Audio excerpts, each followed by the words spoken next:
O mana dehqon bola suvda bo'laydi-da, 3-qatorga oshdi.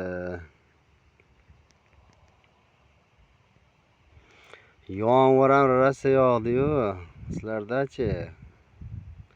Dehqon bola ketgani yo'q. Mana shu suvda bo'ladi, keyin ketadi. Ungacha ovqat ham yemaydi, choy ham ichmaydi. Shunaqa bolalarda. Bu ota bobosi ham dehqonlar avlodidan. Ana. Suv mana chiqyapti. Suvni qayerdan olyapti deb o'ylaysizlar. Suvni Xudo beraveradi dehqonga. Yerda qoni bu suv. Tanasi yer. Bir tirik jon, organizm.